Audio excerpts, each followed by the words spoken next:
పిట్టు ఎలా చేసుకోవాలో చూసేద్దాం ఈ వీడియోలో. మా సైడ్ అయితే ఈ ఫుడ్ చాలా ట్రెడిషన్ అనమాట.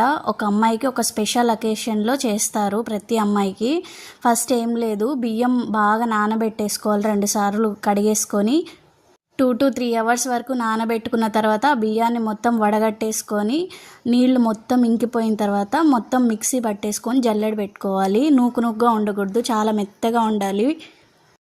మీరు కావాలంటే మిల్లులో కూడా దంపించుకోవచ్చు. ఇంకా మొత్తం ఆడించేసుకున్న తర్వాత ఆ పిండి మొత్తం ఒక సైడ్కి పక్కన పెట్టేసుకొని ఒక ఇడ్లీ పాత్రలో వాటర్ పోసుకొని ఆవిరికి పెట్టేసుకోవాలి. ఒక క్లాత్ని తడుపుకొని అందులో మొత్తం పిండిని అంతా వేసి మూత పెట్టేసి పక్కన పెట్టేసుకోవాలి. ఈ లోపల కొబ్బరిని మొత్తం మిక్సీ పట్టుకొని మెత్తగా గ్రైండ్ చేసుకోవాలి. వీలైతే తురుముకోవచ్చు కూడా. లోపల ఆవిరి పట్టేసుకున్నాం కదా, ఆ పిండిని తీసుకొని మొత్తం ఒక గిన్నెలో వేసుకొని స్మాష్ చేసుకోవాలి. గడ్డలుగా ఉండలు లేకుండా నీట్గా స్మాష్ చేసుకొని పక్కన పెట్టుకోవాలి. స్మాష్ చేసుకున్న తర్వాత మనం ముందుగానే కొబ్బరి పొడి చేసి పెట్టుకున్నాం కదా, ఆ కొబ్బరి పొడి మొత్తం కూడా అందులో వేసుకొని కలుపుకోవాలి. ఇందులోకి ఉప్పు నీళ్ళు కూడా ప్రిపేర్ చేసుకుంటాం. ఏం లేదు, వాటరు ఉప్పు వేసి మిక్స్ చేసుకోవాలి, అది చల్లుకుంటారనమాట. ఆ కొబ్బరి తురుము మొత్తం కూడా బియ్యం పొడిలోకి వేసేసుకోవాలి. ముందుగానే కొబ్బరి పొడి వేయడం వలన కొంచెం కుక్ అవుతుంది, అరుగుదలకు బాగుంటుంది.